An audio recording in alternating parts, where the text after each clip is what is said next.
Welcome to the Married People Podcast, where we help you make marriage real, fun, and simple. Each week, we have honest conversations about one simple thing that can make your marriage better. Because when your marriage is better, everything's better. I'm CJ, and I'm excited because this week we're talking about how our marriages can influence the next generation. Now, if you're like me, the next generation isn't necessarily something that comes to mind when you think about your marriage. But the truth is, our marriages are impacting the next generation, whether we like it or not. And that's why this week, we're really excited to be talking to Virginia Ward. Virginia is the Director of Leadership at the Gordon Conwell Theological Seminary in Boston, and also leads their Mentored Ministry initiatives. On top of that, she's also a pastor at Abundant Life Church in Cambridge, Massachusetts, where her husband, Lawrence Ward, is the lead pastor. Together, they also lead a consulting company, Words of Wisdom, to support urban ministries seeking change. So I know that was a mouthful. That was a lot to get your head around. But needless to say, Virginia and her husband have a lot of influence on the next generation. So when this topic came up about influencing the next generation with our marriages, who better to talk to? That's why we're so excited to be sitting down with Virginia today. Now, my co-host Ted Lowe recently had a chance to sit down with Virginia to talk about how we can leverage our marriages to influence the next generation. In their conversation, Virginia opens up about how she and her husband personally have used their marriage to influence the next generation that's closest to their hearts, their two sons. Now, without further ado, let's jump into Ted's interview with Virginia. Virginia, thank you so much for doing this. You're welcome. I'm so excited. We've got to, we're talking about a little bit earlier, got to hang out on an Orange Tour, and I've gotten to hear you speak and give your heart and your passion for the next generation. And so when I found out that we had the opportunity to maybe snag you here at the conference for a few minutes, I was very excited about that. So thank you very much. You're welcome. It's glad to be here. Give us a little bit of your background and your ministry and your family. Just introduce yourself to us. Okay. To our listeners. Okay, so I am the wife of one husband. And so Virginia, I am actually the oldest twin daughter. I have a twin sister. We're 5 minutes apart. Okay. I am a native Bostonian. If you haven't picked that up by now, I do park my car and have it yet. So you'll have fun with my accent there. But I do have a twin sister, younger sister, and a brother, so there's 4 of us. And again, wife of one husband. We've been married now going on 34 years. You go. That's have awesome. 2 adult sons. One is married. One just moved to LA to pursue his music career. Very active in ministry. So associate pastor at the church, have been next gen pastor for a while. Also elder over worship and women's ministry. So, doing a couple of things there. Then full-time job. I do work a full-time job because I just like things to do. But no, I do like to put my gifts to use. I'm like, what would I be home doing? Twiddling my thumbs. So I'm assistant dean at Gordon Conwell Theological Seminary at the Boston campus, and I teach classes in youth ministry and leadership. So my heart is really urban youth leaders, but leadership in general, helping people to lead themselves first, and then for those that can lead on different levels, helping them to learn and grow in their leadership capacity. Now, Virginia, I've heard you speak a couple of times, and I remember one of the things that stands out. You said that you work with 2 very different kind of demographics, like your world is. Talk a little bit about that. So I'm working a lot with parents and families in their urban environment. And by urban, I don't mean just inner city, but city. Some that are middle class to upper class as well, that have, pretty good pennies in their pockets, as it were. But then also a lot of families from ethnic communities where English might not be their first language, where they're adjusting, they're really making their way up from the blue collar realm, as it were, and financially they struggle a lot. Some that may have a high school education, some that have gone on from high school into college. So work with demographics of families from single parents to 2-parent homes, but just all across the board. Some in our community, adoptions, I use that word a little loosely, not necessarily the legal adoptions. It's grandma or auntie, there's a child in the family, or grandma and auntie takes that child in. And that may or may not be the legal paperwork per se. But the child is engrafted into a family to make sure that they grow and they have a place to stay. Talk a little bit about the city. When you say, we work with, people that are struggling financially to those who are doing really well. But the city is the common denominator. Talk a little bit about your heart for the city and what makes that different from maybe the suburbs. Right. So for me, I've grew up in the city, lived in the suburbs for a while, went to high school in the suburbs. I went, Where'd you grow up? In Boston, right in the Boston area, in the heart of the city. Love it. Then we moved to a suburb south of Boston. And then when I got married, I'm like, no, we got to go back to the city. I love the city, the systems in the city. It's constantly moving. It's a faster pace. There are challenges, not just economically, but politically. You really need to know what's happening. The pulse of your city is a little different as well, and every city is different. But for Boston, we are ruled by the academy, as it were. We're ruled by knowledge. Okay. So we don't just feel God, we know God. We like to know that everyone comes there, it's the Mecca of education. So it's kind of an oxymoron that we are the Mecca of education, but yet we have a number of families who are not educated.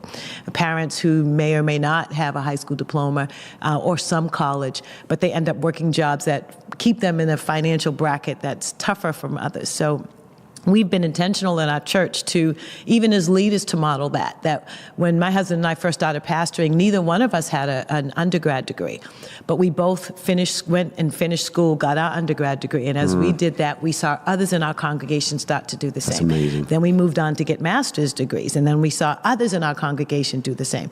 We went from renters to homeowners, and we saw other families, single parents as well as two-parent homes, going from being renters to being homeowners. As we increased and lifted our leadership lid, then we saw the same flow down to the families of our congregation. That is amazing. So you guys are modeling this. You're talking about it, I guess, on Sunday morning and talking about it in groups. When you talk about going into the city, what does that look like for you? Like for you and your church and just your passion? Well, for us, since we live in the city, we minister in the city, I work in the city. So my 3 pillars are all in the city. And so same for my husband. We live in the city, he ministers in the city, we work in the city. So for us, it's being connected to knowing who our mayor is, knowing our city councilors. So it's not just the church community of the city, but being connected to the social organizations, the political organizations, the school systems. We know the superintendent. We know people on the school committee.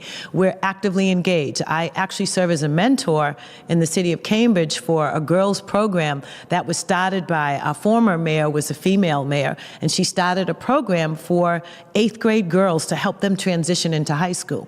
So I'm one of the pastors that sits on that team of mentors so that I can be a role model for especially students of color, but also for 8th grade girls to see that you can be from a faith background, you can be a pastor, and this is what it looks like, to kind of debunk some of the myths of what it looks like to be in ministry, but that they can also see it from a female perspective, and then to see that God does care about your life, even in the 8th grade, as you transition from 8th grade to high school. Okay, so this is a marriage podcast, but I'm going to take a little side note here as a dad of a 12-year-old daughter who I'm wanting to know that she can do anything that God wants her to be. So you're in your community and you're in your city saying, hey, not just here's what you could do, this is what we did. Yes. I mean, I love your story that where you started and you've moved in that direction. What would you say to my 12-year-old daughter who maybe thinks, hey, and she certainly hasn't gotten it from me or her mother, I can promise you, but maybe says, no, guys can do more. What would you say to her? I would say to her to keep dreaming, keep her eyes open, store everything. It's like when you play video games, you pick up things and you don't know when you're going to need it. So I would say to her, try things, pick up things, store it in your bag, because you don't know when you're going to need it. And we as females are famous for what's in our purse. In fact, when you go to different bridal showers and things like that, baby showers, they play the game, what's in your purse, and you can win prizes based on what's in there. I would say to her, pick up as much stuff as you can, store it away. Take those experiences, whether it's on the sports team, play an instrument, go and explore a mission trip, even just pay attention when you're walking through the mall, try new hairdos and clothing, try new things. Don't be afraid to experiment and try. And keep track of what you like and what you don't like, because that begins to inform her of who she is becoming. Because at 12, she's still becoming. That's not who she is yet, but she's becoming. I love that. So let's talk a little bit about working in the city, and you've obviously, again, working with so many different types of families. Talk a little bit about how you've seen marriage or lack thereof. How does it impact kids? Wow, marriage.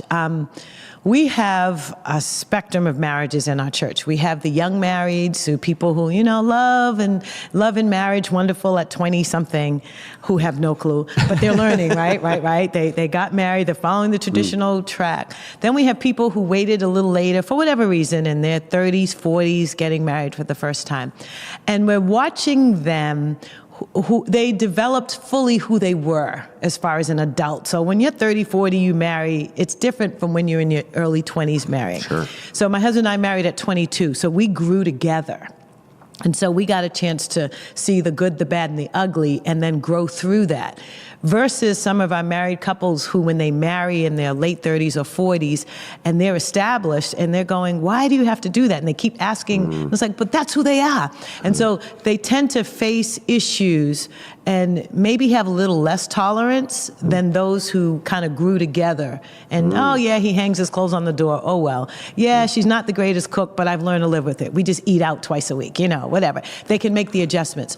But now I'm also seeing some changes in marriages where everyone is a little more self-centered, meaning it's about my happiness.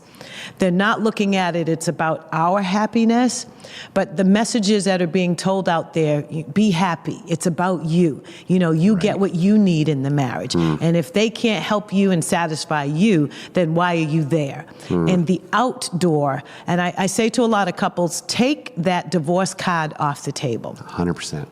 That should not be on the card. You stood in front of Jesus and all these witnesses and said, till death us do part. Jesus took you seriously. And so did we. We spent money, bought a dress, got our hair done, did our nails, all that wonderful stuff. We agreed with you. So now you've got to take that divorce card off the table. And once in talking with couples, and if you can get them to take that card off the table, then they seem to be more willing to put the selfish stuff aside to work towards the we, especially if there are children involved. And they're willing to work towards the we of not just saying, I'll tolerate this person, but let me really understand what it means to love you. Wow. Why do you think, Virginia, that there's so many people who have the divorce card on the table? Because it seems like it's an easy way out, and it's easy for us to walk away or even run away versus change. Because the divorce card on the table says, I don't have to change. But when you take that off the table, it's no longer just the other person. You have to also change. And sometimes, all the time, this inner work that we have to be married for a long time, 34 years now, there's a lot of inner work that God had to do in me. And he used my husband to do it. And especially with disciplining children, my husband would turn to me and say, how do you like dealing with yourself? And I carry that phrase with me because I discovered through the years of marriage, it was really all about dealing with myself. Those deep places that we don't like to go, the painful places, the truths about ourselves that we don't necessarily want to address, that other person brings out in us. Is that the truth?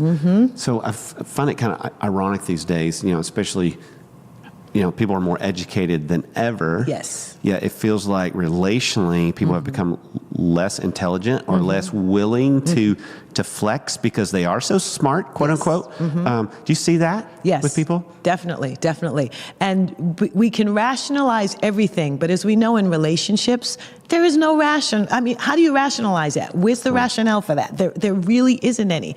And our brains don't want to accept that.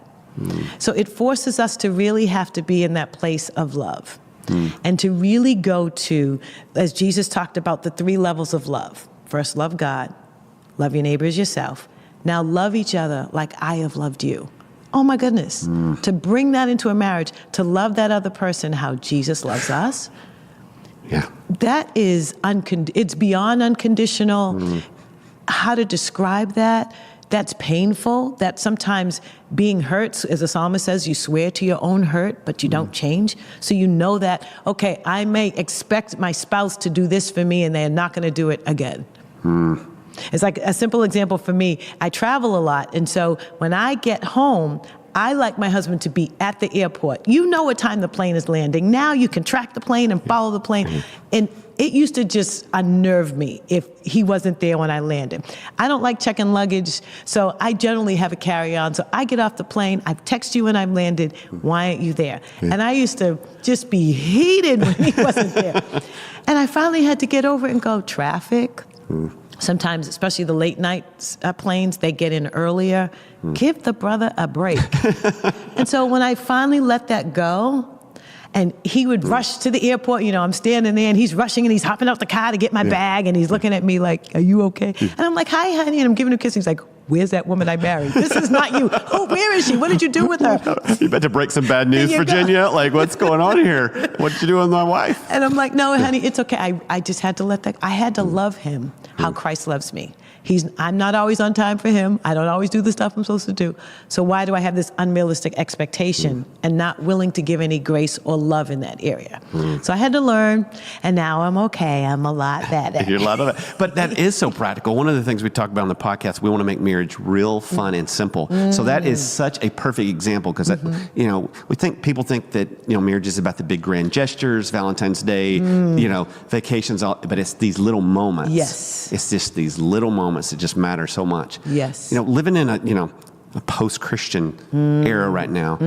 I know a lot of times Christianity is associated with, you've got to check out your intelligence. I've heard Andy Stanley say before, no, you need to check it in, because once you check it in, never will your faith grow more. How do we, because I feel like God's way for marriage, when Jesus talks about it, it's radical, and some would even say old school. Yes. How do we talk to a very educated, maybe post-Christian group of people about here's, God's way for marriage? How does that work?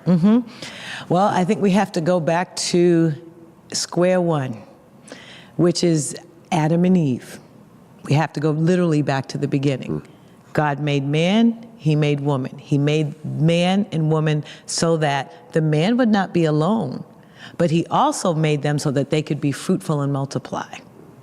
So there's purpose in that. And the fruitful isn't just having children. It's for what purpose did he join you with that spouse? There's something together that we can do, John 17, that we would be one. There's something that we can do together as a married couple that we can't do apart from each other.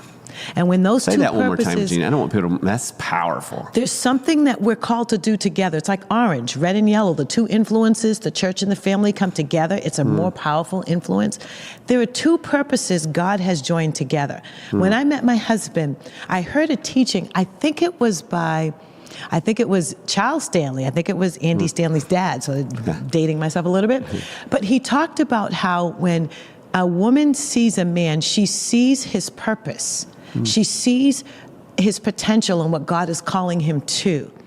And that if she can see alignment with that, then even though he might be rough around the edges and still, need some work, she grows together with him. But she also recognizes her purpose in helping that purpose, not just his purpose, but that greater purpose be accomplished. So when the two come together, with children, without children, there's something they're supposed to do. So my husband and I together, we are wards of wisdom. And we actually started a profit consulting business called Wards of Wisdom, because that's who we are. When we come together, his number one spiritual gift is wisdom, so is mine. When we came together, it's like, double wisdom. We have to share this with people. So I encourage couples to figure out who is he, who is she, and then put it together and say, who are we together? And what is it that God is asking us to do in this earth? Because there's a purpose why you're together. Virginia, you bring so much and are so active and do so many things with so many different people. How is your husband, how has he made you even better? How would you say that? Because, I think anybody looks at your resume and is like, wow. And he's obviously championed you all these years as well. How has he, talk to me a little bit, how has he made you better and how have you made him better? I would not be the woman I am today without him. When we met each other, I was a mouthy, not saying I'm not still mouthy, but less mouthy, mouthy, insecure female. I came from, although my dad was a pastor and third generation PK, my parents divorced in my teen years. And I was one of those rebellious kids. I know it all. I'm going to do it my way. Frank Sinatra the whole way through. And so when I met him, he would ask me questions that made me think. He's more of the introverted thinker. I'm the extroverted processor. So when we came together, the union was really cool.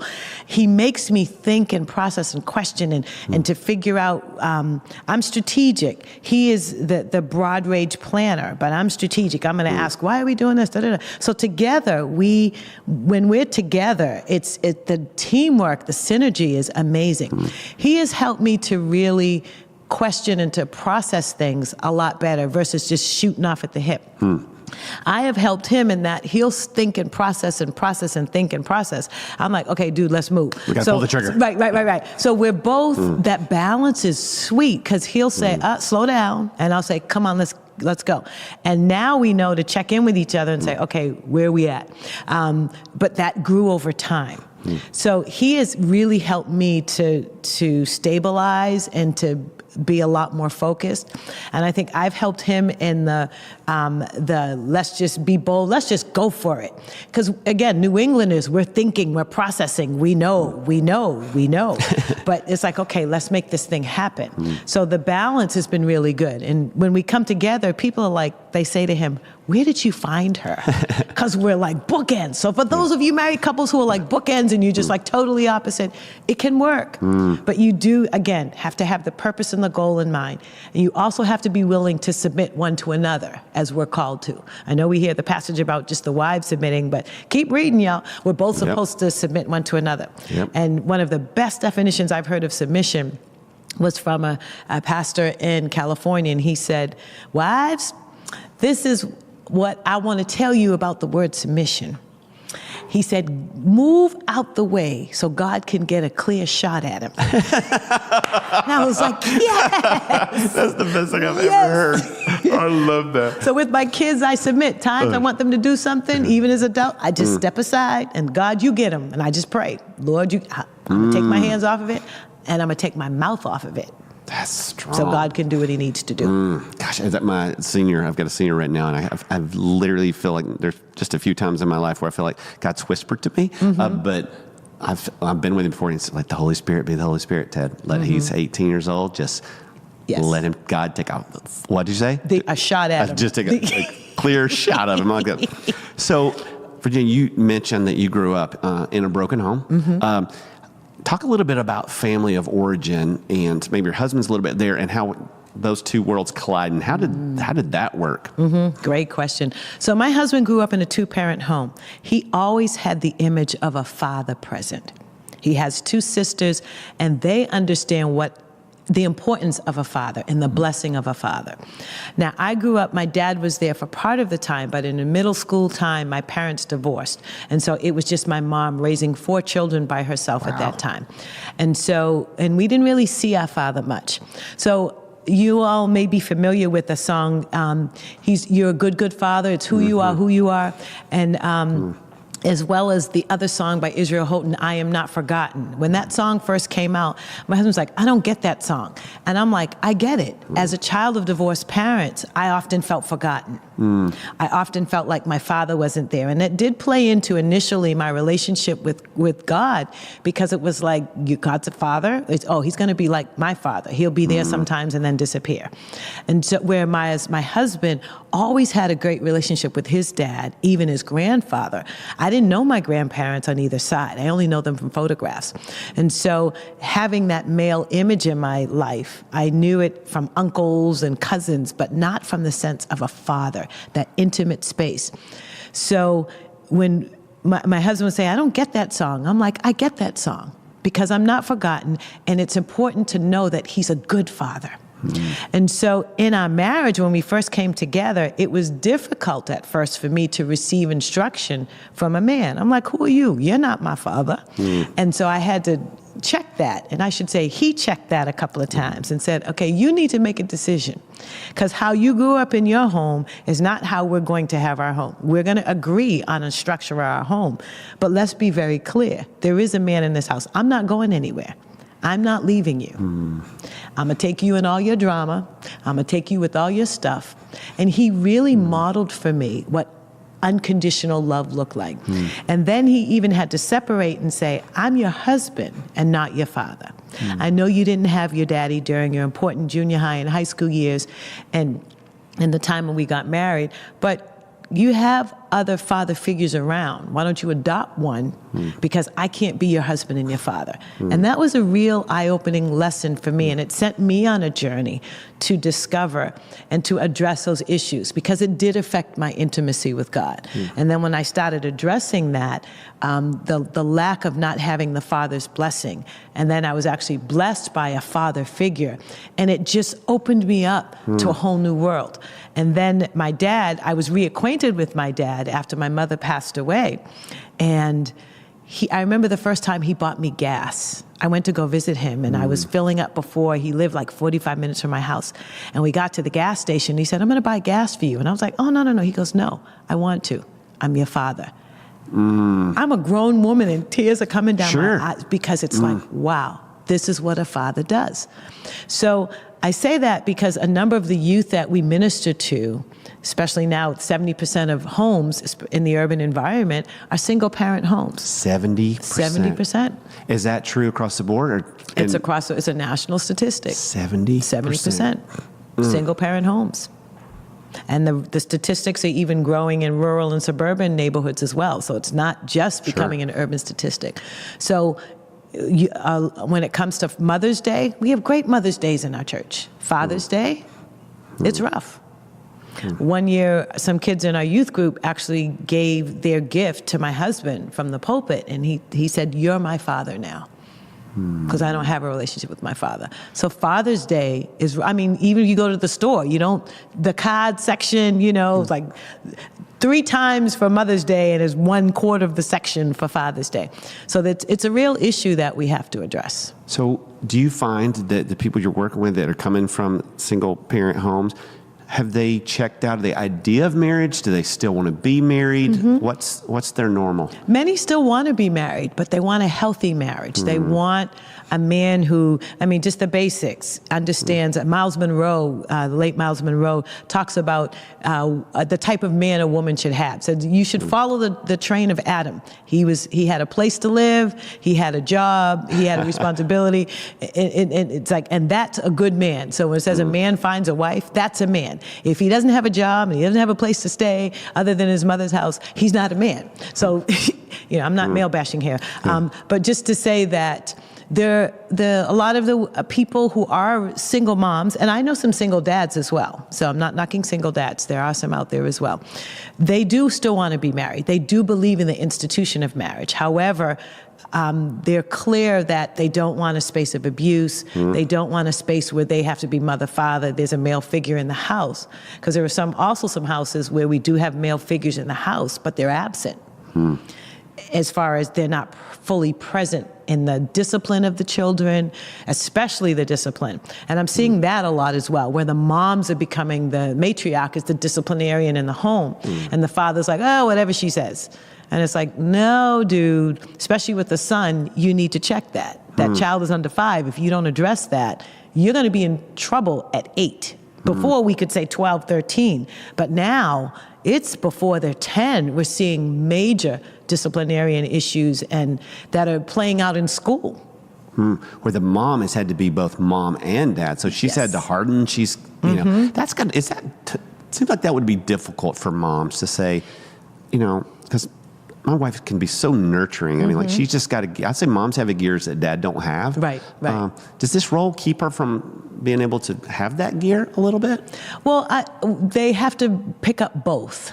So I have watched some single moms in our congregation that have done an amazing job. They know how to love and nurture, but they can put down their foot as well, and they can be that disciplinarian. Sure. But the balance of the two, sometimes it's like, okay, but the danger that, especially if they're raising sons, and that's hot for me because I have 2 sons, that I've watched some mothers where they're so much of a disciplinarian, they sometimes can move into that hard space where they lose the nurture. Then I have others that are so busy nurturing, there's little to no discipline there. So it's knowing the balance, and then as they get older, you don't want them to move from being a son to a husband. Because I've had some parents where I've had to say, that's not your husband. You can't put your son out. Now, if that was your husband, you could put him out. But that's your son. The IRS is calling for you because you're required to take care of that child and provide food, shelter, and clothing. Now, when he's 18, that's a whole nother can of worms. But if he's 12 and acting up, there are ways of addressing that. But you can't say, I'm putting you out. That's what you do. So sometimes clarifying for the mother that the relationship is still that of a child and not of your spouse. Does this communicate, do you think, Virginia, like that kids need a mom and a dad? Kids need a mom and a dad. We all do. Every child should have a mother and a father. I know it's old school. I know it's traditional. It's Bible. But I think every child, because each parent brings out something different in that child. So how do you champion in a community where 70% of kids are born to one parent? How do you champion marriage? Because millennials, they still have a hope for it. You know, they still want to be great parents. They still want to have a great marriage. How do you guys do that? Because I think the thing, living in the world we live in here at Orange, and we're trying to help churches, to help families. I know one of the biggest fears of Orange is we never want to alienate single moms and single dads and our grandmas who are taking care of kids or whatever the situation is. We want to be really careful to do that. But I think sometimes we're doing them a disservice because single parents still have to talk to their kids about marriage. How do we champion marriage without alienating people? So that's a great question. We're being very intentional about still championing marriage as well as keeping in mind that the majority of our people are single. Because we don't want to demonize one or the other, and neither do we want to say, here's utopia, you must reach here, and if you haven't reached here, you have failed. So what we help people to understand, God's plan is twofold. This is what marriage looks like. This is what singlehood looks like. We celebrate singleness. We celebrate marriage. We're being more intentional about using examples from both. Where before we would only talk about married people, family, home, mom, dad, sister, brother, and we didn't necessarily talk as much about the singleness and being sacredly single and what does that look like and how you have more time actually to do ministry. It shouldn't be the married folks doing ministry and you get to chill and go to the movies and do whatever you want to do. So we're being intentional about celebrating both and saying, here is what God's marriage looks like. This is what it should look like. Here are the elements of it, of loving together, growing together, discovering purpose together. And even in those marriages, not just focusing on you must have children. Because there are some married couples that either don't want to have children or can't for whatever reason. So we also don't want to demonize those marriages. But we're being clear of God does have a design for marriage. And if you are going to enter that covenant with another person before God, this is what it should look like. So we're being intentional about it and also saying, and if you're single, God has a plan for you as well as single. And this is what this should look like. And if you're single and raising children, whether you were married previously and divorced or not, you just have children, I should say outside of marriage, but you have children and you were never married, this is what parenting looks like. All of those are good, and God has a plan for each of those categories. I love that. I love that. So, Virginia, we always say on this podcast, we want to leave people with one simple thing that they can go and do. What is something, just in terms of marriage, if you're speaking to a married couple, what would you say has been one of the keys in your relationship with your husband that you say, hey, whether you have all the money, you have no money, regardless, what do you think one of God's principles has been for you guys that you say, man, if I could magically insert this one thing into every married couple that I know, what would it be? I would say 2 words: grow together. So for us, as I look back over our journey over these past 34 years, we grew, but we grew together. So you can grow, but if you're growing apart from each other, so we grew academically in our educations. We grew together that way. We grew together spiritually. We grew together financially. We grew together in our parenting. So we were intentional about all of the spheres, even with taking care of sick parents. Both of our mothers have passed away. Both of our siblings, our sisters, had cancer at the same time. Oh, wow. So both of us walked through. My twin sister had cancer. His younger sister, his oldest, not oldest, but his middle sister had cancer. So he walked his sister through. We both sometimes showed up at the same appointments, just at the same oncologist, but the appointments were maybe an hour apart or something like that. So we've walked through life changes together. And in doing so, we processed together, and we understood, we laughed together, we cried together. And so now we're both empty nesters. We're not looking at each other going, who are you? We know each other, and now we're excited and preparing for the next season. If we're going to remodel the house now that they're gone, we're the people in the Staples commercial like, yes, I'm getting my room.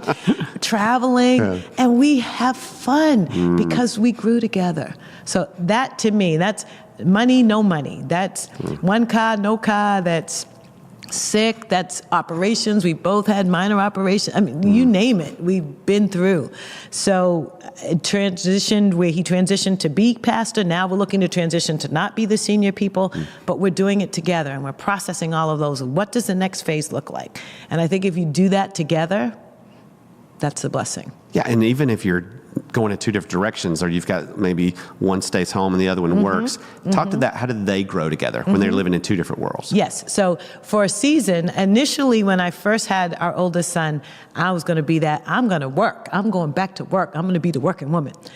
I went back to work for a little bit. My mother-in-law was keeping our oldest son, and she would call me and give me updates. And she called me one day and she said, Paul is trying to talk. And I wept, and I called my husband and I said, honey, I know I've been this working woman with you. We have this dream. We want to buy this house, 2.5 cars, we want to do all of that kind of wonderful stuff, travel the world. But would you mind if I stayed home?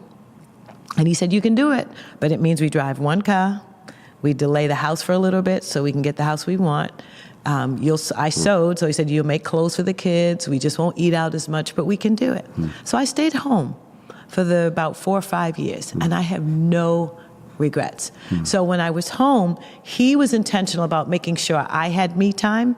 So one night a week, he would let me go out with my friends, or generally I would just go to the mall and hang out and have fun, eat fudge and drink raspberry lime Rickies and talk about people in the mall.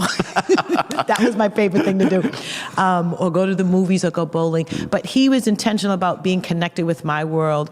I was intentional about being connected with his world at work. At first, when I was home, I got very comfortable. So I didn't do the hair. I was in sweats and I was chilling. And he came home from work one day and he's walking around like, where are you today? I'm like, oh, we went to the zoo, da-da-da-da. He's like, okay, no dinner's cooked, nothing. And he said, okay, so let's have this conversation. I'm in this world. I'm at work all day and I'm seeing beautiful women. I come home, you're in sweatshirts and you've been to the zoo. Smell like animals. Yes. It's like, so I need you to understand my world as I'm understanding your world. And so we had a compromise there. So I made sure that, now sometimes I got dressed right before he got home. Sometimes I did the hair and made sure everything was straight right before he got home. And he would come home, and sometimes I didn't have to cook. He came home with takeout. So we compromised to make sure that we understood each other's worlds, and we were intentional about that. That's the way you guys grew together. Virginia, I knew this would be great. I knew that it was. When I saw you on the website, I was going, if she'll say yes, this is going to be great. And of course, I was right, which doesn't happen a lot, but I knew I was going to be right on this one. So thank you very, very much. And we'll let people know how they can find you in our show notes and different things. So thanks again. Great. Thank you. Thanks for joining us for this week's episode of the Married People Podcast. We hope that today's episode helped you realize that marriage is a little easier than you think. And if you enjoyed today's episode, we would love for you to subscribe to the podcast through your podcast app. And while you're there, leave us a review. Your review will help us make this podcast better and help us get these conversations in front of more married couples who need to hear them. And speaking of married couples, if another couple came to mind as you were listening to this episode, consider sharing this episode with them. And the easiest way to do that is to send them to our website, marriedpeople.org/podcast. Until next time, thanks for listening.